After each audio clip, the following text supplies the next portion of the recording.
जाग जा रे योगी मिटा दे आलस के घेरे, अमृत वेले बाबा पुकारे, देखो बाहें पसारे।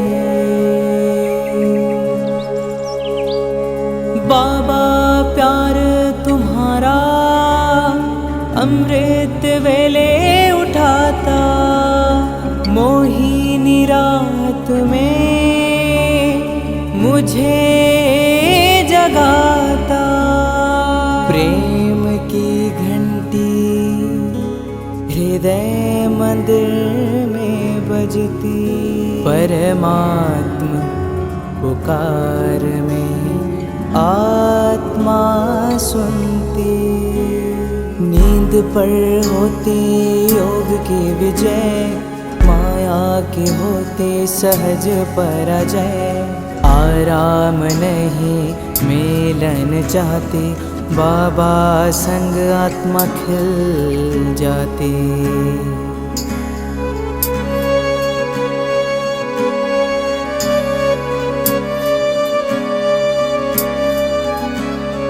अपने कहा रात को अलविदा, परवाना हुआ क्षमा पे फिदा। समय से पहले बाबा जगाते, नयन खुलते ही मिलन कराते। प्रेम में भीगा मन संकल्प मुस्काते, माया के बंधन स्वयं कट जाते। ठंडी गर्मी बारिश अब तप के साथी, मौसम की मार अब ना डराती। सोना अब आराम नहीं माया है, नींद अब अमृत नहीं विष का साया है। कमाई नहीं ये ऊर्जा की चोरी है, सुस्ती की धुन में बजी माया की लुरी है।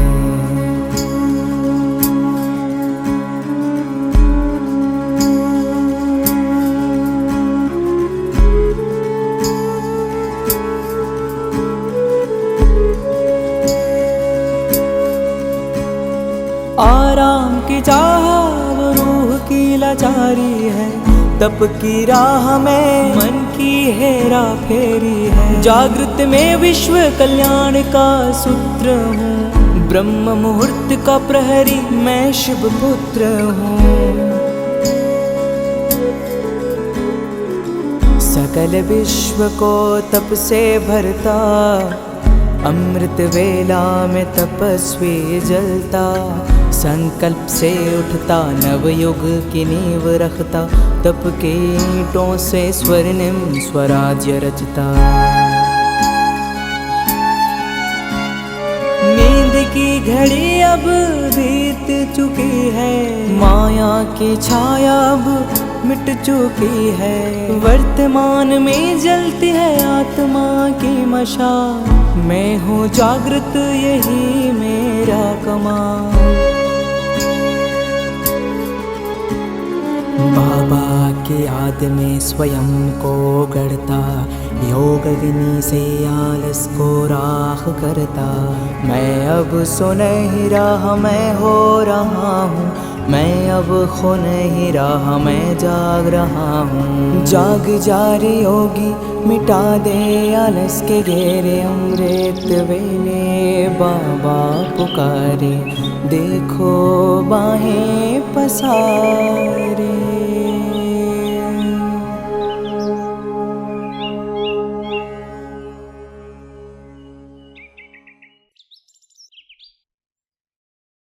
ஓம் சாந்தி. 1/10/2025 யுக மாற்றத்திற்கான வாசல் அமிர்த வேலை அப்படிங்கிற 108 நாள் பட்டியினுடைய 72வது நாள். ஓம் சாந்தி. கடலிடம் ஒருவர் கேட்டார், நீ ஏன் நீலக்கலரை அணிந்துள்ளாய் என்று. இது சோகத்தின் நிறம், நீ ஏன் அதை அணிந்திருக்கிறாய்? கடலிடம் யாரோ கேட்டார்கள், நீ ஏன் நீலக்கலரை அணிந்துள்ளாய், ஏனெனில் இது சோகத்தின் நிறமல்லவா என்று கேட்டார். அப்புறம் கேட்டார், நீ ஏன் சதா கொதிச்சுட்டே ஏன் இருக்கிற அப்படின்னு கேட்குறாரு. அப்படி என்ன ஒரு நெருப்பு உனக்குள்ள இருக்கு? அது உன்னை கொதிக்க வைக்குது, உமிழ வைக்குது. கடல் கூறியது, என் இனிமையானவர் என்னுடைய காதலருடன் இருந்து பிரிந்து நான் உதாசியாக இருக்கிறேன், அதனால நான் நீலாவாயிட்டேன், ப்ளூ கலராய் மாறி போயிட்டேன். அந்த சோகத்துல அவருடைய அந்த அன்பினுடைய கண்கள்ல நான் கொதித்து கொண்டிருக்கின்றேன். ஓம் சாந்தி. அன்பு அப்படிங்கிறது நெருப்புக்கு சமமானது. இதுல கடல் என்ன சொல்லுது? நான் கொதிச்சுட்டு தான் இருக்கிறேன், நான் அன்பு எனக்கு கிடைக்கல, அதுலேருந்து தூரமா இருக்கிறேன், அதனால நான் ப்ளூ கலரா இருக்கிறேன், உதாசா இருக்கிறேன், அதனால ப்ளூ கலர் ஆயிட்டேன். யாருக்கு யார் மேல அன்பு அதிகம்? பாபாவுக்கு குழந்தைங்க மேலயா, குழந்தைங்களுக்கு பாபா மேலயா? இது முரளி என்னுடைய ஃபர்ஸ்ட் லைன். அன்புங்கிறது அலௌகிகமான ஒரு ரெக்கையை நமக்கு கொடுக்குது, டிவைன் விங்ஸ். அன்புல ஒரு ஆன்மீக கவர்ச்சி நிறைஞ்சிருக்குது, டிவைன் அட்ராக்ஷன். அன்பு அப்படிங்கிறது ஒரு காந்தத்திற்கு சமமானது, டிவைன் மேக்னெட். அது என்ன பண்ணுது? மேக்னெட் இழுக்குது, கவர்ந்து இழுக்குது. அன்பு அப்படிங்கிறது ஒரு சர்ச் லைட்டாகவும் இருக்குது, டிவைன் சர்ச் லைட். அன்புக்குள்ள எந்த ஒரு கணக்கும் கிடையாது, அன்புல எந்த ஒரு வியாபாரமும் கிடையாது, அன்புல எந்த ஒரு தர்க்கமும் கிடையாது. அன்புல இதயம்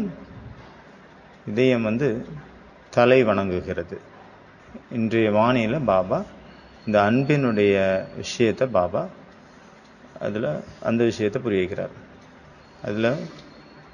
அந்த விஷயத்தை பத்தி பாபா இன்னைக்கு கலந்துரையாடல் செய்யறாரு. அன்புல முயற்சி கிடையாது, அன்புல உழைப்பு கிடையாது, அன்புல கட்டாயம் அப்படிங்கிற வார்த்தை எங்க கிடையாது, அன்புல வேற வழியே இல்லை, அந்த மாதிரி கிடையாது. ஸ்நேகம் என்பது சகஜமானது, ஈஸியானது. பிரம்மா குமாரிகளுடைய வாழ்க்கையினுடைய துவக்கமே அன்பினால்தான், சிநேகத்தினால்தான். இந்த அன்பு தான் நமக்கு புது வாழ்வை கொடுத்திருக்கிறது. ஆனால் அது பத்தல, அதுக்காக எக்ஸ்ட்ரா வேணும். அதனால பாபா என்ன பண்ணார்? நம்மள சகஜமான பாலனை கொடுத்தார். ஒவ்வொரு ஆத்மாவுக்கும் 3 விஷயங்கள் ரொம்ப முக்கியமா தேவைப்படுது: சக்தி, புரிதல் மற்றும் ஆசீர்வாதம். சக்தி, புரிதல் மற்றும் ஆசீர்வாதம். பாபா மூலமாக நமக்கு ஆஸ்தி கிடைச்சிருக்கு, அதாவது அதிகாரம் கிடைச்சிருக்கு, அதாவது சக்தி கிடைச்சிருக்கு. அதாவது இதுவெல்லாம் அப்பா மூலமாக கிடைச்சிருக்கு ஆஸ்தி. டீச்சர் மூலமாக சமஜ், புரிதல், ஞானம். சத்குரு மூலமாக வரதானம், ஆசீர்வாதம். இந்த பாலனை கூட எப்படி கிடைச்சிருக்கு? சகஜமாக கிடைச்சிருக்கு. ஆனா நம்ம இதுவரைக்கும் நமக்கு எந்த ஒரு பழக்கம் நமக்கு இருந்துட்டு வந்தது? உழைப்பு, கஷ்டம் அப்படிங்கிற மாதிரி தான் நம்மளுடைய சமஸ்காரம் ஏற்கனவே ரெக்கார்ட் ஆயிருக்கு. சகஜம், ஈஸியானது அப்படிங்கிறது நம்மளுடைய இயற்கையான சுபாவம், ஆத்மாவுடைய இயற்கையான சுபாவம். ஆனா கடுமையானது, முயற்சி செய்ய வேண்டியது, உழைக்க வேண்டியது அப்படிங்கிற வார்த்தைகள் சமாஜம், இந்த உலகம் நமக்கு கற்றுக் கொடுத்துருக்கு. நமக்கு இதுவும் ஒரு தாரணை நமக்குள்ள பக்காவா இருக்குது. இது ஈஸியா கிடைக்குதோ அது நமக்கு பிடிக்கிறதே இல்லை. ஒருவேளை ஏதாவது ஒரு பொருள் ரொம்ப சீப்பா கிடைக்குது, இல்லை ஃப்ரீயா கிடைக்குது அப்படின்னா என்ன அர்த்தம்? அப்ப சரியில்லைன்னு அர்த்தம் அப்படின்னு நினைச்சுப்பாங்க. சகஜத்தன்மை மற்றும் பாபா இன்னொரு வார்த்தை அதில் ஆட் பண்ணியிருந்தாரு, சஜக்தா, அதாவது விழிப்புணர்வு நிலை. எப்போ சகஜமாக இருக்குது மற்றும் விழிப்புணர்வோடு இருக்குது, அப்பதான் சித்தி சுரூபம் ஏற்படும். சகஜத்தா மட்டும் இருக்கு, சஜக்தா இல்லை, விழிப்புணர்வு இல்லை அப்படின்னா என்ன ஆகும்? அங்க ஒரு அலட்சியம் அல்லது சோம்பேறித்தனம் அங்க உற்பத்தி ஆகுது. ஒருவேளை நமக்கு சஜிக்தா இருக்கு, அதாவது விழிப்புணர்வு இருக்குது, ஆனா சகஜமாக இல்லை அப்படின்னா அங்க என்ன ஆகும்? டென்ஷன், தனாவ். அதனால ஆத்மாவுக்கான முக்திக்கான 2 சாதனங்கள். ஒன்று சகஜதா, எளிமைத்தன்மை ஈஸியானது. அப்புறம் இன்னொன்று ரெண்டாவது வந்து சஜக்தா, விழிப்புணர்வு. நம்ம விழிப்புணர்வோட ஒருவேளை இல்லை அப்படின்னா என்ன ஆகும்? நம்ம மூர்ச்சித்த நிலையில் இருப்போம். மூர்ச்சியான நிலையில் நம்மளுடைய ஸ்திதியிலேருந்து நம்ம கீழே வந்துடுறோம். அப்புறம் வந்து சின்ன சூழ்நிலைகள் இல்லை மனிதர்கள் நம்ம கூட இருக்கிறவங்க எல்லாருமே என்ன மாதிரி அனுபவம் ஆகுறாங்க? இல்லை ஒரு மலை மாதிரி அனுபவம் ஆகுறாங்க. அப்போ அவர் மகாரதி இல்லை அந்த இடத்துல. மகாரதிக்கு பதிலாக என்ன ஆயிடுறாரு? அவரே மயக்கம் போட்டு விழுந்த நிலையில் அடைஞ்சிடறாரு, மூர்ச்சை அடைஞ்சிடுறாரு. பிற சூழ்நிலைகளில் நம்ம வந்து மயக்கம் போட்டு விழுந்துட்டோம் அப்படின்னா நம்மளுடைய முன்னாடி நம்ம சூழ்நிலையினுடைய பிரபாவத்தில் நம்ம கீழே விழுந்துடுறோம் அப்படின்னா நம்ம என்ன இது நமக்கு புரிய வைக்குது? நம்மளுடைய சாம்ராஜ்யம் வெறும் மண்ணால் கட்டப்பட்ட கோட்டையாக தான் இருந்திருக்கு இவ்வளோ நாளாக. அப்போ பாபா வந்து என்னெல்லாம் பார்த்தாரு? டிவைன் பர்த், திவ்ய பிறப்பு, divine love, divine church lights. Baba வந்து நம்மளுடைய தெய்வீக ஜாதகத்தை பார்த்தார். டிவைன் ஹோரோஸ்கோப், டிவைன் அட்ராக்ஷன், ருஹானி அட்ராக்ஷன், ஆகர்ஷன், டிவைன் மேக்னட், சும்பக், அதாவது காந்தம், ஆன்மீக காந்தம், ஆன்மீக கவர்ச்சி, அதை பார்த்தாரு பாபா. டிவைன் பிளெஸ்ஸிங்ஸ், ஆன்மீக ஆசீர்வாதம். அப்போ இன்னைக்கு 3 சூத்திரங்கள், அதாவது 3 விஷயங்கள் இன்னைக்கு. ஃபர்ஸ்ட், எல்லாத்தோட ஃபர்ஸ்ட் வந்து ஸ்மிருதி, ரெண்டாவது வந்து சகஜதா, ரெண்டாவது வந்து சகஜத்தன்மை, மூணாவது வந்து மரியாதை. ஃபர்ஸ்ட் வந்து ஸ்மிருதி. நேற்று கூட நம்ம பார்த்தோம் விதிபூர்வமான காரியங்கள். பிராமண வாழ்க்கை அப்படின்னாலே விதிபூர்வமான வாழ்க்கை. காலையில் நம்ம எல்லாம் காரியம் செய்கிறோமோ அது எல்லாமே நமக்கு விதிபூர்வமாக செய்கிறோமா? நம்ம நடக்கிறது, எந்திரிக்கிறது, உட்கார்றது, சாப்பிட்றது, குடிக்கிறது எல்லாமே அது கூட விதியை நீங்கள் கனெக்ட் பண்ணியிருக்கீங்களா உங்களுடைய நினைவுகளை? அப்போ விதி கூட எதை கனெக்ட் பண்ணணும்? ஸ்மிருதியை கனெக்ட் பண்ணணும். விதியும் ஸ்மிருதியும் கனெக்ட் ஆயிடுச்சு அப்படின்னா அதுக்கப்புறம் என்னங்க நடக்கும்? சித்தி, மெத்தடாஜிக்கல். ஒருவேளை தன்னைத்தானே யாராவது மகாரதின்னு சொல்லிக்கிறாங்க, ஆனால் அவங்க மயங்கிய நிலையில் இருக்காங்க, மூர்ச்சித்தாயிருக்காங்க அப்படின்னா அப்போ அவங்க மகாரதி அந்த நேரத்தில் கிடையாது. நார்மலாக அவங்க மகாரதி, மூர்ச்சி ஆயிருந்தாங்கன்னா அவங்க மகாரதி இல்லை. அட்டென்ஷன், அவேர்னஸ், நிரந்தரமாக அட்டென்ஷன், கேர்ஃபுல் வாக்கிங், மைண்ட்ஃபுல்னஸ், வாட்ச்ஃபுல்னஸ். அப்போ விதி மற்றும் ஸ்மிருதி ரெண்டும் சேர்ந்து என்ன ஆகும்? சித்தி. விதியும் ஸ்மிருதியும் சேர்ந்துச்சு அப்படின்னா அங்கே சித்தி. ஒருவேளை ஸ்மிருதி அங்கே இல்லாமல் போயிடுச்சு அப்படின்னா, மறந்து போயிடுச்சு அப்படின்னா எல்லா கர்மமும் சாதாரணமாக மாறிடும். அடுத்தது பாபா சொன்னார் வரதான். வரதானத்தில் வந்து அங்கே உழைப்பே இல்லாமல் ஒன்று கிடைக்குது அப்படின்னா அதுக்கு பேர் தான் வரதானம். வரதானத்தில் வந்து நமக்கு வேர்வை சிந்த வேண்டிய அவசியம் வராது. வரதானம் எப்படி இருக்கும்? சகஜமாக இருக்கும். பாபாவினுடைய கரங்கள் என் சிரம் மீது உள்ளது, அதனுடைய சகஜமான அனுபவம். கை அப்படின்னா என்னது? அவருடைய வழி, அதாவது ஸ்ரீமத். வழினா மத்து, அது உயர்ந்த வழி, அதனால ஸ்ரீமத். வரம் அளிக்கக்கூடிய வள்ளல் வரதாத்தா பாபாவனுடைய கரங்கள் என் சிரம் மீது உள்ளன, அதாவது சகஜமானது. வரதானம் அப்படிங்கிறது சகஜம், சகஜத்தா. இது 2வது பாயிண்ட். அடுத்து 3வது மரியாதை, மரியாதா. ஹிந்தியில் மரியாதா, மரியாதை பூர்வமான வாழ்க்கை. மரியாதை புருஷோத்தமன்னு ராமருக்கு சொல்லுவாங்க இல்லையா? மரியாதைனா சிறந்த நியமங்கள் அப்படின்னு அர்த்தம். இதுதான் இந்த 3 சூத்திரங்கள், இன்றைய 3 பாயிண்ட்ஸ். அடுத்தது வந்து கிரக ஹோம்ஒர்க். ஃபஸ்ட்டு ஹோம்ஒர்க்கு நீங்கள் சாப்பிடக்கூடிய தட்டு இருக்கு இல்லையா? நீங்கள் பிரம்மா போஜன் சாப்பிட்றீங்களே, அந்த போஜனத்தினுடைய தட்டில் இப்போ பிரம்மா போஜனம் வந்திருக்கு. போஜன் வந்து உலகத்தில் உள்ளவங்களும் சாப்பிட்றாங்க, நீங்களும் சாப்பிட்றீங்க, நம்மளும் சாப்பிட்றோம். இப்போ உங்களுடைய போஜன் என்னது? அதை என்ன பண்ணணும்? பாபா கேட்குறார். அதாவது உங்களுடையது வந்து பிரம்மா போஜனம், அவங்களுடையது வெறும் போஜனம், உங்களுடையது பிரம்மா போஜனம். அதாவது நீங்கள் சாப்பிட்ற தட்டு இருக்குது, அதுக்கு பக்கத்தில் ஒரு பேப்பரில் எழுதுறீங்க, இல்லை டைரியில் எழுதுறீங்க, திஸ் இஸ் பிரம்மா போஜன். அந்த பேப்பர் இல்லைன்னா ஒரு பேப்பர் எழுதி நீங்கள் சாப்பிட்றதுக்கு போது பக்கத்தில் வச்சுக்கோங்க.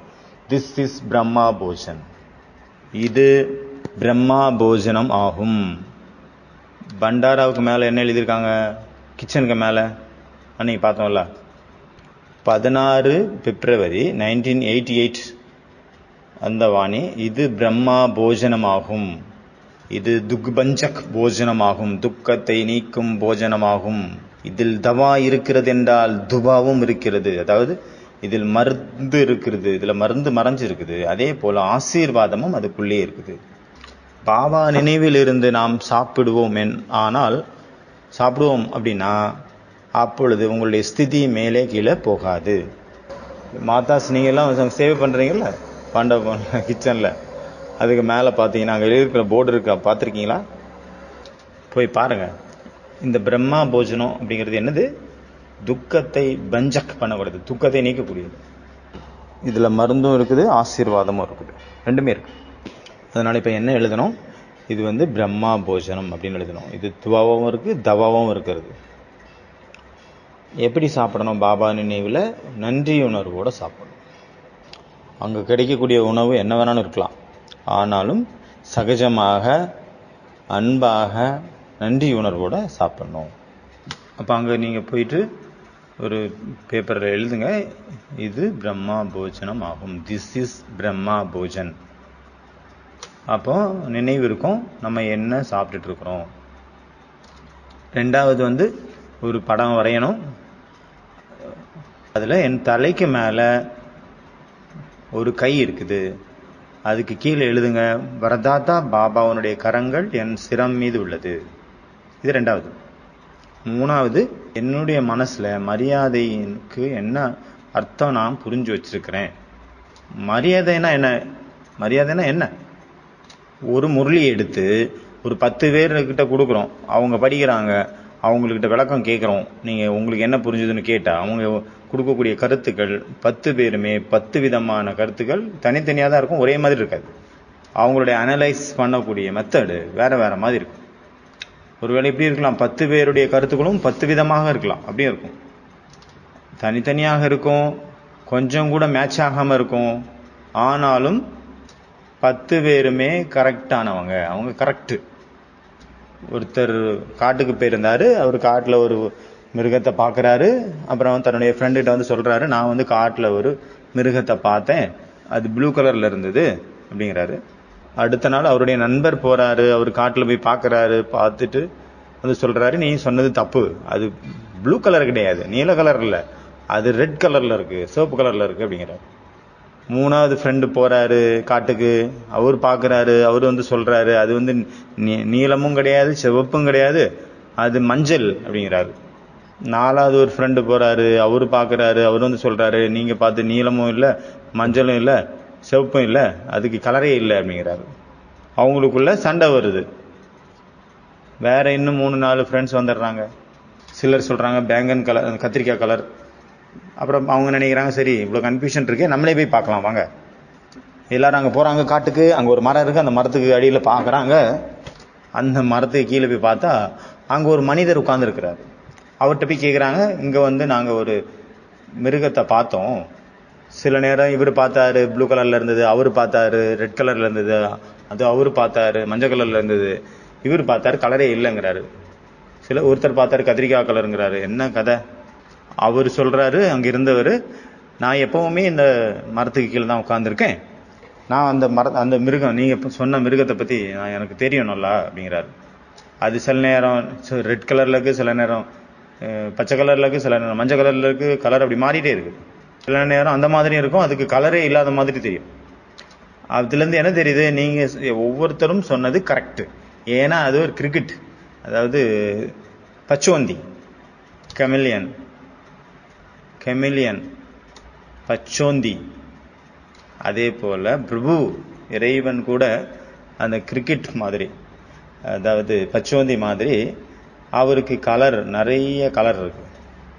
சில நேரம் அவர் சாகாரமாக இருக்கிறாரு, சில நேரம் நிராகாரமாக இருக்கிறாரு, சில நேரம் சாகாரரும் இல்லை நிராகாரமும் இல்லை, அதையும் கடந்திருக்கிறாரு. சில நேரம் குணவானாக இருக்கிறாரு, சில நேரம் குணங்களின் கடலாக இருக்கிறாரு, சில நேரம் குணமே இல்லை, குணங்களை கடந்து இருக்கிறாரு. அவருக்கு நிறைய ரூபங்கள் இருக்குது, அவருக்கு நிறைய கலர் இருக்குது. அவர் சில நேரம் அப்பாவா இருக்கிறாரு, சில நேரம் சத்குருவா இருக்கிறாரு, சில நேரம் டீச்சரா இருக்கிறாரு. அப்பாவா இருந்து அதிகாரம் கொடுக்கிறாரு, டீச்சரா இருந்த ஞானம் கொடுக்கிறாரு, சத்குருவா இருந்து ஆசீர்வாதம் கொடுக்கிறாரு. நம்மளுடைய வாழ்க்கையில இந்த 3 கலரும் 3 வண்ணங்களும் ரொம்ப ரொம்ப முக்கியம். இந்த 3மே ஆத்மாவை சக்தி நிறைந்ததாக மாற்றுகிறது, முழுமையாக மாற்றுகிறது. சக்தி ஃபர்ஸ்ட், 2வது புரிதல், 3வது வரதானம். சக்தி, ஞானம் மற்றும் வரதானம். அப்பா கிட்ட இருந்து சக்தி, டீச்சர்ட்ட இருந்து ஞானம், சத்குருட்ட இருந்து வரதானம். 89வது வருடத்தினுடைய முரளி கேட்டீங்க தானே? அதாவது இப்போ நவம்பர், பிப்ரவரி என்னுடைய முரளி. ஜனவரி, பிப்ரவரி, மார்ச், ஏப்ரல், மே முரளியே இல்லை. அந்த 89வது வருஷத்துல ஜனவரிலையும் பாபா முரளி சொல்லலை, பிப்ரவரிலையும் சொல்லலை, மார்ச்லையும் சொல்லலை, ஏப்ரலையும் சொல்லலை, மேலையும் சொல்லலை. டைரக்டா பாபா நவம்பர்ல தான் சொல்லியிருக்கிறார். ஃபர்ஸ்ட் முரளி நவம்பர்ல தான் வருது அந்த வருஷத்துல. 89வது வருஷத்துல இந்த மாதிரி இந்த வருஷத்துல 15 முறையில் இருக்கு, 15 முரளி. இதுக்கு முன்னாடி நம்ம என்னெல்லாம் வருஷம் பார்த்து எல்லா முரளியும் நம்ம ரிவைஸ் பண்ணமோ அதுல வெறும் 15 முரளி தான் இருந்தது அப்படின்னு எந்த இதுவுமே வரல. 28, 21 அப்படிதான் இருந்தது குறைஞ்சது. அதை விட இது கம்மி 15 இந்த வருஷம். 89வது வருஷம் நம்ம பார்த்துட்டு இருக்கக்கூடிய முரளி ரிவிஷன். அதாவது 89ல 22 முரளி, 28 முரளி இருந்தது. 88ல 1987ல 28 முரளி, 1989ல 21, அதே மாதிரி 88ல 21, அப்புறம் இப்ப 89ல 15 முரளி ஆயிடுச்சு. இது சரீரம் கூட கணக்கு வழக்கு இருக்கலாம். இதுல ஒவ்வொருத்தருக்கும் ஒவ்வொரு மாதிரியான நிலை. அதனால ஒரு மனுஷன் ஒரு நாள்ல அநேக ரூபங்களை நம்ம அனுபவம் பண்றாரு. சில நேரம் கடலா இருக்கிறாரு, சில நேரம் சூரியன், சில நேரம் அப்பா, சில நேரம் சம்பந்தி, சில நேரம் ஒண்ணுமே இல்லை, வெறும் வைப்ரேஷன் மட்டும்தான், அன்பினுடைய வைப்ரேஷன். சில நேரம் அவர் ஒரு வியக்தியா இருக்கிறாரு, சில நேரம் அவர் வெறும் பிரசன்ஸா இருக்காரு, அவ்வளவுதான், அந்த மாதிரி இருக்காரு. சில நேரம் அன்பு, சில நேரம் ஒரு அன்பு நம்ம கூடவே வந்துட்டு இருக்கு, ஒரு சக்தி நம்ம கூடவே டிராவல் பண்ணிட்டு இருக்கு. நம்ம எங்கெல்லாம் போறோமோ ஒரு சக்தி நம்ம கூடவே வந்துட்டு இருக்குது பின்தொடர்ந்து. மகாசக்தி, ஒரு அன்னோனான ஸ்பிரிச்சுவல் பவர், பார்க்க முடியாத ஒரு ஆன்மீக சக்தி. நீங்க அனுபவம் பண்ணியிருப்பீங்க. நம்ம பேசிட்டு இருப்போம், நம்ம சும்மா சாதாரணமா பேசிட்டு இருப்போம், ஆனா அதுக்கு பின்னாடி இருந்து செய்ய வச்சுட்டு இருக்கிறது யாரு? அந்த சூட்சுமமான சக்தி, இறை சக்தி. அதனால அவருக்கு நிறைய ரூபங்கள் இருக்குது, எண்ணிலடங்காத ரூபங்கள் பாபாவுக்கு இருக்கு. அதனால யாராலையும் சொல்ல முடியாது நான் அவரை நல்லா தெரிஞ்சுக்கிட்டேன், 100% தெரிஞ்சுக்கிட்டேன்னு யாராலையும் சொல்ல முடியாது. அவருக்கு எல்லைகளே கிடையாது. அவர் எல்லையில்லாத தன்மையினுடைய கடலாக இருக்கிறார் சிவபாபா, இறைவன். அவர் ரகசியங்களின் கடலாக இருக்கிறார். அவர் பகுரூபியாக இருக்கிறார், பல ரூபங்களை தாரணை கொண்டு உள்ளவர், பல வேஷதாரி. அதனால சிலருக்கு சிலர் மாதிரி அவருக்கு தெரிகிறாங்க, சிலருக்கு சிலர் மாதிரி, சிலருக்கு வேற மாதிரி, சிலருக்கு அப்படி, சிலருக்கு இப்படி. ஏன்னா அவர் பல ரூபங்களை கொண்டிருக்கிறார். அதுல சில குழந்தைகள் தான் அவரை கரெக்டா தெரிஞ்சிருக்கிறாங்க, பல கணக்கிலடங்காத குழந்தைகள் இருக்காங்க, அவங்க தெரிஞ்சுக்கிறது இல்லை. ஆனாலும் அவர் ஆராதனை பண்றாங்க, அவருக்கு பூஜை பண்றாங்க, அவருடைய வாழ்க்கையை சமர்ப்பணம் பண்ணிடுறாங்க, அனைத்தையும் அவருக்காகவே செய்யறாங்க. எல்லாருக்கும் எல்லாமே செய்யறது அவருக்காக தான் செய்யறாங்க. ஆனா அவரை சரியா தெரிஞ்சுக்காமலே செஞ்சுட்டு இருக்காங்க. அவருக்கும் தெரியும் இது எனக்காக தான் செஞ்சுட்டு இருக்காங்க. பூஜை கல்லுக்கு தான் பண்ணிட்டு இருக்கிறாங்க, ஆனாலும் அவருக்கு தெரியும்ல, இவங்களுக்கு தான் தெரியாது, அவங்களுக்கு தெரியும்ல, பாபாவுக்கு தெரியும் இல்லையா? அதனால அவங்க செய்த பக்தியினுடைய பலனை பாபா அவங்களுக்கு கொடுக்கிறாரு. பாபாவும் கட்டுப்பட்டு இருக்கிறார் கொடுக்கறதுக்காக. எந்த ஒரு பாவனையில பூஜை பண்றாங்க, ஆராதனை பண்றாங்க, அந்த பாவனையை பேஸ் பண்ணி அவங்களுக்கு என்ன பலன் கொடுக்கணுமோ அதை பாபா கொடுக்கிறாரு. அந்த பாவனையோட அவருக்கு முன்னாடி அவர் போய் பிரகட் ஆகிறாரு. இது அவருடைய ஒரு வாய்தா, பிராமிஸ். அப்ப இன்னைக்கு இந்த 3 காரியங்கள். ஃபர்ஸ்ட் காரியம், சாப்பிடும்போது சஜக்தா, விழிப்புணர்வோடு இருக்கணும், ஏகாக்கிரதாவா இருக்கணும், ஒருநிலைப்பட்ட மன ஒருநிலைப்பட்டிருக்கணும். மௌனம், ஃபோனை சுவிட்ச் ஆஃப். அப்புறம் என்ன எழுதுவீங்க? திஸ் இஸ் பிரம்மா போஜன், இது பிரம்மா போஜனம் ஆகும். நினைவுபடுத்தணும், இது பிரம்மா போஜனம், நீ சாப்பிட்டுட்டு இருக்கிறது சாதாரண போஜனம் இல்லை, உப்பு இல்லை, காரம் இல்லைன்னு கம்ப்ளைண்ட் பண்ணக்கூடாது. ஏன்னா இது பிரம்மா போஜனம், சாதாரண போஜனம் அல்ல. ஒரு மனிதர் இருந்தார், அவர் செகண்ட் ஹேண்டு கார் வாங்கினார். 2 வாரத்தில் ரொம்ப குழப்பமாயிடுச்சு அவருக்கு. அப்புறம் அவர் அந்த எங்கே கார் வாங்கினாரோ அங்கே போனார். அங்கே யார் அவர்கிட்ட விற்றாரோ அவர்கிட்ட சொன்னாராம், நீ கார் எனக்கு விற்கும்போது நல்ல நல்ல விஷயம் எல்லாம் சொன்னியே, சூப்பர் சூப்பராக, அதை மறுபடியும் சொல்லு அப்படின்னாராம். அவர் சொல்கிறார், நான் மறந்து போயிடுச்சுங்க, நீங்கள் சொன்ன விஷயம் எல்லாம் எனக்கு மறுபடியும் ஒரு தடவை சொல்லுங்க அப்படிங்கிறாரு. நீங்கள் என்னெல்லாம் சொன்னீங்களோ அதை கேட்டு அதில் வந்து இம்ப்ரெஸ் ஆகி அதுக்கப்புறம் தான் அந்த காரை வாங்கினேன். அந்த எல்லா விஷயத்தையும் இப்போ நீங்கள் மறுபடியும் சொல்லுங்கள். ஏன்னா அந்த காரை வச்சுக்கிட்டு நான் ரொம்ப துக்கப்பட்டேங்க. அதனால் மறுபடியும் ஊக்கம் உற்சாகத்தில் வர்றதுக்கு என்ன வேணும்? நீங்கள் சொன்னக்கூடிய பாசிட்டிவ் விஷயம் எல்லாம் எனக்கு வேணும், சொல்லுங்கள். அதனால் பாபா சொல்கிறாங்க, ஸ்மிருதி கொண்டு வாங்க. நான் எதுக்காக வந்திருக்கிறேன், எதுக்காக வந்தேன்? பாபா என்ன சொல்கிறாரு? ஸ்நேகம்தான் உங்களுடைய ஜென்மத்தை கொடுத்தது, அலௌகிக ஜென்மத்தை. அன்புனால தான் நீங்கள் பிறந்தீங்க. அந்த அன்புதான் அலௌகிகமான இறக்கைகளை கொடுத்திருக்கிறது பறப்பதற்கான. அன்புதான் ஆன்மீக கவர்ச்சி ஏற்படுத்துகிறது, ஆன்மீக அட்ராக்ஷன். ஸ்நேகம்தான் சர்ச் லைட்டாக செயல்பட்டது.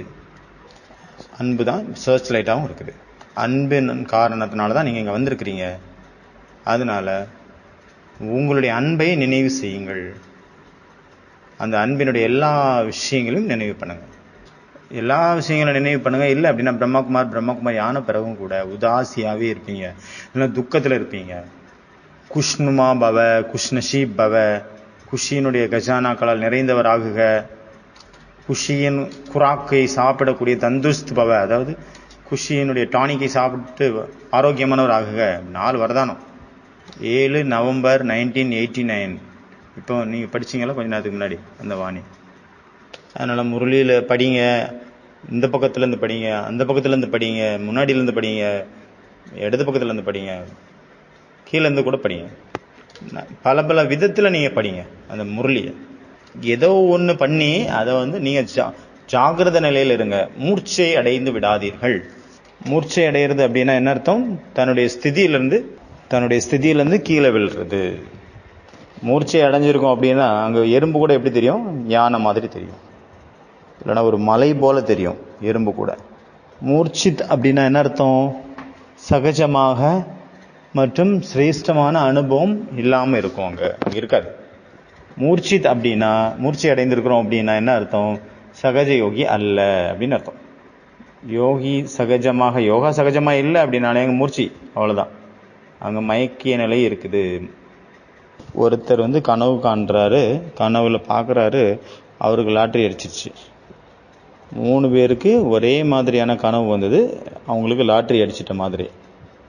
அப்போ அவங்க கேட்குறாங்க, என்ன பண்ணுவீங்க இதை வச்சு? ஒருத்தர் சொல்கிறாரு, நான் ஃபாரின் எல்லாம் சுற்றிட்டு வருவேன். இன்னொருத்தர் சொல்கிறாரு, நான் பெரிய மாளிகையை கட்டுவேன் அப்படிங்கிறாரு.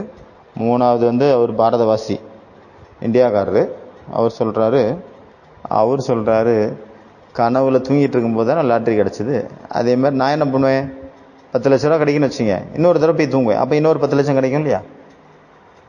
அதனால் தூங்கக்கூடிய பழக்கம், கனவு காணக்கூடிய பழக்கம் மிக மிக ஆழமானது.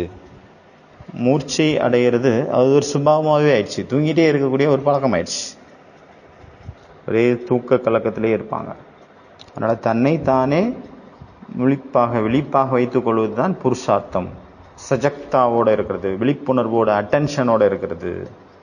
அப்போ பாபா என்ன சொல்கிறாரு? ஃபஸ்ட்டு நீங்கள் வந்து அமிர்த வேளையில் விதிபூர்வமாக எந்திரிக்கிறீங்க அப்படின்னா நீங்கள் பாருங்கள், உங்களுடைய நினைவு சித்திரங்கள் கூட விதிபூர்வமாக எந்திரிக்கிறாங்க.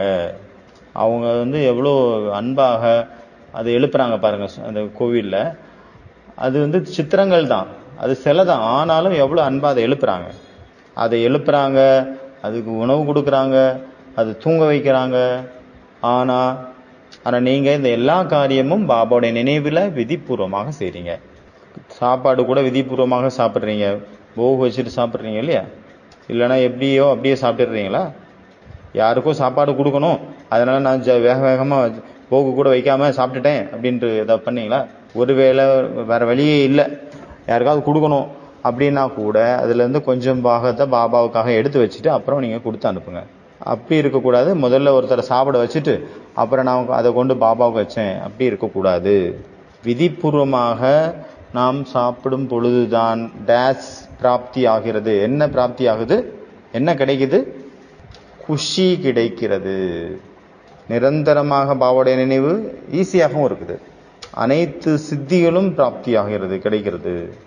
இதனால விதிப்படி நாம் ஒவ்வொரு காரியத்தையும் செய்யும்போது, ஏதோ ஒரு பாபா வந்து செய்தியில், வதனத்தினுடைய செய்தியில் வந்து பாபா ஒரு தடவை சொன்னார், ஒருவேளை போஜனம் நினைவிலேயே செய்கிறீங்க, கூடவே நினைவிலேயே சாப்பிட்றீங்க அப்படின்னா 50% பியூரிட்டி உங்களுக்கு ஈஸியாகவே இந்த வழியில் கிடச்சிரும். சாப்பாடு வந்து நினைவிலேயே சமைச்சிருக்கணும், நினைவிலேயே சாப்பிட்ருக்கணும். அப்போ 50% அங்கே பியூரிட்டி வந்து நிறையுது ஆத்மாக்குள்ளே. எதுவுமே செய்யலை, கஷ்டம் இல்லாமல் ஈஸியாக 50% பியூரிட்டி கிடச்சிருச்சு. வேறு எதுவும் நீங்கள் செய்ய வேண்டாம், இதை செஞ்சாலே போதும், தானாகவே அங்கே 50% நிறைஞ்சிருச்சு. அப்போ இது எவ்வளோ பெரிய விஷயம் பார்த்தீங்களா? பிரம்மச்சரியத்தை ஃபாலோ பண்ணுறதுக்கு என்னெல்லாம் பண்ணுறாங்க, என்னெல்லாம் பண்ண வேண்டியது இருக்குது. ஆனால் பாபா இங்கே ஈஸியாக கொடுத்துட்றாரு நமக்கு. அதாவது நீங்கள் அமிர்த வேலையிலேருந்து ராத்திரி தூங்குவது வரைக்கும் எல்லா காரியத்தையும் நீங்கள் விதிப்பூர்வமாக செய்தீர்கள் அப்படின்னா உங்களுக்கு வந்து எல்லா சித்திகளும் கிடைக்கும், எல்லா சுகமும் உங்களுக்கு அனுபவமாகும். அதீந்திரிய சுகம் அதனுடைய பலனாக நமக்கு கிடைக்கும். சதா சுகத்தினுடைய அலைகளில், குஷியினுடைய அலைகளில் நீங்கள் ஆடிக்கிட்டே இருப்பீங்க. முதல்ல பிரத்யக்ஷ பலன், உடனடி பலன், கை மேலே காசு கிடைக்குது அதீந்திரிய சுகத்தினுடைய ரூபத்தில். அப்புறமாக எதிர்காலத்தில் நம்மளுடைய பலன் மிகவும் உயர்ந்ததாக நம்மளுடைய வாழ்க்கை அமையுது. இப்போ என்னுடைய உடனடி பலன் எதிர்காலத்தில் கிடைக்கக்கூடிய பல மடங்கு பாக்கியங்களை, அந்த சுகத்தை விட, பலனை விட ரொம்ப உயர்ந்தது. இப்போ நீங்கள் உடனடி பலனை சாப்பிடல அப்படின்னா ஒரு பொழுதும் எந்த கல்பத்திலையும் கிடைக்காது. இப்போ நீங்கள் செஞ்சீங்க, இப்பவே கிடைச்சிது. இதற்கு தான் சொல்லப்படுகிறது டேஸ். என்ன சொல்லப்படுகிறது? பிரத்யக்ஷ ஃபல், அதாவது உடனடி பலன். எல்லாத்த விட மிகப்பெரிய கஜானா இது அதீந்திரிய சுகம். ஆனாலும் இந்த இந்திரிய சுகம் இருக்கே, சரீரத்தினுடைய சுகம், அது ரொம்ப மனுஷனை இழுக்குது. ஒரு தடையாவது ஒருத்தர் டேஸ்ட் பண்ணிட்டார் அப்படின்னா அவங்கள அது மறுபடியும் மறுபடியும் அங்கேயே இழுக்கும், கயிறு கட்டி இழுக்கிற மாதிரி. டேஸ்ட் பண்ணாத வரைக்கும் தெரியாது, டேஸ்ட் பண்ணிட்டாங்க அவ்வளோதான், அது விடாது. ராமகிருஷ்ண பரமஹம்சர் வந்து ஒரு உதாரணம் கொடுப்பாரு, எருமைகளுடைய உதாரணம். அதாவது எருமை மாடுகளில் வந்து முதல்ல வந்து குமார் கன்னியாவே இருக்கக்கூடிய எருமை மாடுகள் ரிசர்ச் பண்ணதில் அது வந்து அதுக்கு வந்து அந்த காம உணர்வுகள்லாம் வராது, ஏன்னா அதுக்கு அனுபவமே இல்லை.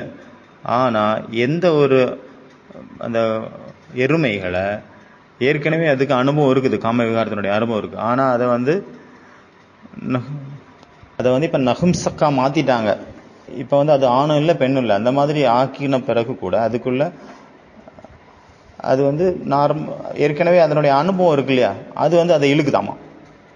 அதாவது அனுபவம், நீங்கள் டச் எதுவுமே டேஸ்டே பண்ணல குமாரிகள் இருக்காங்க, அதே மாதிரி இருக்கிறவங்களுக்கு எந்த ஒரு கீஞ்சாவட்டு இருக்காது, இழுக்காது.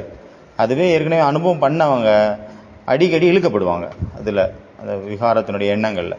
மனிதனுடைய சுபாவம் என்ன? அது வந்து சுகத்தின் பக்கமாக கட்டி இழுக்கப்படக்கூடிய சுபாவம் தான் மனிதனுடையது. ரூபம், ரங்கு, கலரு, ரூபம்,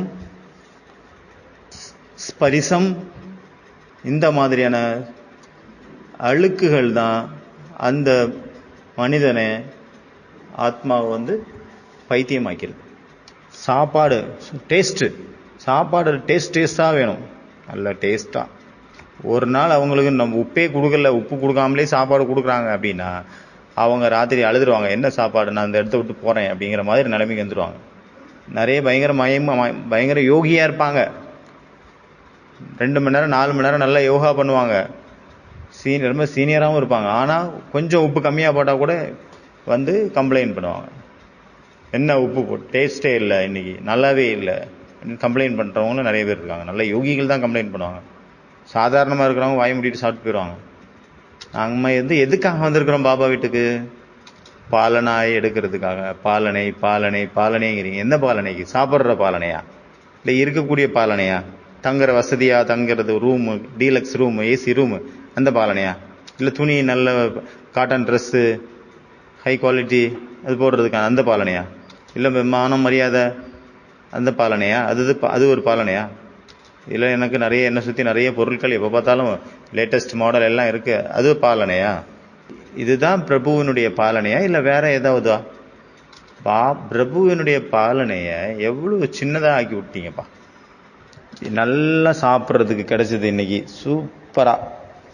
பாபா எவ்வளோ நல்லா பாலனை பண்ணார். நன்றி பாபா.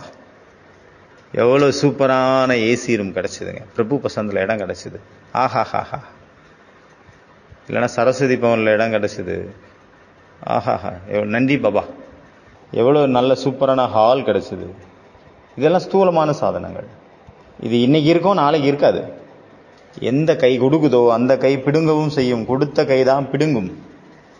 யார் இவ்வளோ சுகம் சாதனங்கள் எல்லாம் கொடுத்துருக்கிறாரோ அவர் ஒரு நாள் பிடுங்கிடுவார், பிடுங்கவும் செய்வார். இவ்வளோ பேர் கொடுத்தாரு, இவ்வளோ மரியாதை கொடுத்தாரு, இவ்வளோ உயர்ந்த இடம் கொடுத்தாரு, இவ்வளோ வரதானம் கொடுத்தாரு, அவர் எல்லாத்தையுமே வாங்கிப்பார் ஒரு நாள். எப்படி அர்ஜுனன்ட்டு காண்டிபத்தை வாங்கிட்டாரு, அவர் கொடுத்த சக்தியெல்லாம் வாங்கிட்டாரு. அப்புறம் பார்த்தா அர்ஜுன் டம்மி பீஸ் ஆகிட்டார். அவர் ஒரு 10 பேரை கூட அட்டாக் பண்ண முடியல. லட்சக்கணக்கான பேரை கொண்டு குவிச்சவர் 10 பேரை கூட அட்டாக் பண்ண முடியாத அளவு சக்தி இல்லாமல் தான் போயிட்டார். ஏன்னா பரமாத்மா கொடுத்த சக்தியை வாங்கிட்டு தான் காட்டியிருக்காங்க. அதே போல் நமக்கு என்னெல்லாம் இப்போ சக்திகள் கொடுத்துருக்கிறாரு பாபா, அதன் மூலமாக நம்ம பிரசித்தி பெற்றவங்களா இருக்கிறோமோ அது எல்லாத்தையும் ஒரு நாள் பிடுங்கிடுவார். அப்போ நம்ம யாரோ அப்படிங்கிற மாதிரி தோணும். நம்ம ஒன்றுமே இல்லை. ராஜி தேரி ரசாமே, எல்லாம் உங்கள் இஷ்டமே, உங்கள் சித்தம் எங்களுடைய பாக்கியம். உங்களுக்கு எது பிடிச்சிருக்கோ அது எனக்கு பிடிச்சிருக்கு பிரபுவே. உங்ககிட்ட மின்னல் இருக்குது, உங்கள்கிட்ட இடி இருக்குது, என்கிட்ட ஒரு சின்ன குடிசை தான் இருக்குது. எப்போ உங்களுடைய மின்னல் இடி என்னுடைய குடிசையில் விழுந்து என்னுடைய குடிசம் நாசமாகும் அப்படிங்கிறதே தெரியாது. எப்போ வேணாலும் ஆகலாம். அதனால் இறைவா, எல்லாம் தங்கள் இஷ்டம், எல்லாம் உங்கள் காரியம். நீங்கள் செய்பவரும் நீங்கள் தான், செய்பவரும் நீங்கள் தான். அப்போ இது ஃபர்ஸ்ட் ஹோம்ஒர்க்கு. விதியை எது கூட நம்ம கனெக்ட் பண்ணோம்? ஸ்மிருதி, சித்தி. விதி யோகா கூட கனெக்ட் பண்ணோம், யோகா ஸ்மிருதி கூட கனெக்ட் பண்ணோம். அப்புறம் என்ன ஆகும்? சித்தி. எல்லாத்தை விட மிக உயர்ந்த சித்தி என்னது? அதீந்திரிய சுகம். அதீந்திரிய சுகத்தை அனுபவம் பண்ணாத வரைக்கும் நம்ம இந்திரியங்கள் நம்மளை இழுத்துட்டே இருக்கும். ரூபத்தை பார்க்கும் கண்ணு, வாய் டேஸ்ட் பார்க்கும், ஸ்கின் டச்சிங்கை ஃபீல் தேடும், காது வார்த்தைகள், இனிமையான வார்த்தைகளை கேட்க துடிக்கும், நல்ல வாசனையை நுகர்றதுக்கு மூக்கு துடிக்கும்.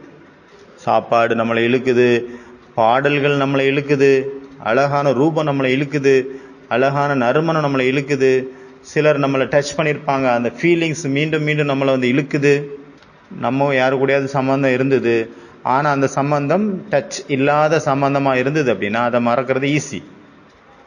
ஒருவேளை அந்த சம்பந்தத்தில் அந்த ஸ்பரிசம் இணைந்து இருந்திருந்தது அப்படின்னா, ஃபிசிக்கல் கான்டாக்ட் இருந்தது, அவங்களுக்கு டைவர்ஸ் ஆயிடுச்சு, இல்லை ஹஸ்பண்ட் இறந்துட்டாரு, இல்லைன்னா ஒய்ஃப் இறந்துட்டாங்க, இல்லைன்னா எக்ஸ் ஆயிட்டாரு, பிரேக்கப் ஆயிடுச்சு. ஏன்னா அங்கே ஃபிசிக்காலிட்டி இன்வால்வ் ஆயிருக்குது. அதை மறக்கிறது ரொம்ப ரொம்ப ரொம்ப கஷ்டம். ஏன்னா அந்த சம்வேதனை, அந்த சென்சேஷன், அந்த உணர்ச்சிகள் சப்கான்சியஸ் மைண்டில் போயிடுது. அதுக்காக என்ன பண்ணணும்? நம்மளை பாடியை ஸ்கேன் பண்ணுறதுக்காக பார்த்தோம் இல்லையா ஒரு மெத்தடு. அதனால பாடியை ஸ்கேன் பண்ணிகிட்டே இருக்கேன், பார்த்துட்டே இருங்க டெய்லி. இதில் அப்படி என்ன இருக்குது அப்படின்னு. சதா யோகாவில் நான் ஆத்மா பரமாத்மானுடைய குழந்தை, நான் சூட்சுமதனத்தில் இருக்கிறேன், எங்கள் பரிசா பாபா இருக்காரு, அவருக்கு சகாசி கொடுக்கலாம், இவருக்கு சகாஸ் கொடுக்கலாம். நிறைய தடவை இதே பண்ணுறதுனால ஆத்மா சில நேரத்தில் போரிங் ஆயிடுது. ஒரே மாதிரி பண்ணி ரொம்ப போரிங் ஆயிடுது. அதில் அனுபவமே ஆகிறது இல்லை, சாதாரணமாயிடுது. இந்த முழு உலகமே போர் ஆயிடுச்சு. ஆத்மா பரமாத்மா எல்லாமே போரிங் ஆயிடுது ஒரு கட்டத்தில். என்னத்தை இது அதே தான், அதே ஆத்மா, அதே பரமாத்மா, அதே ட்ராமா, என்ன அதே திருப்பி திருப்பி திருப்பி. ஆத்மா அப்படிங்கிறத புரிஞ்சுக்கிறது கூட எவ்வளோ பெரிய புருஷார்த்தமாக தெரியுது, அது ஒரு சுமையாக தெரியுது. நான் ஆத்மா ஆத்மான்னு சொல்கிறாங்க, ஒரு டேஸ்ட் அங்கே வரல, ஒரு ஃபீலிங் வரல, அப்படியே போர் அடிக்குது, அப்படியே தூங்கிடுறோம். அதனால் சில நேரம் இப்படி உட்காருங்க.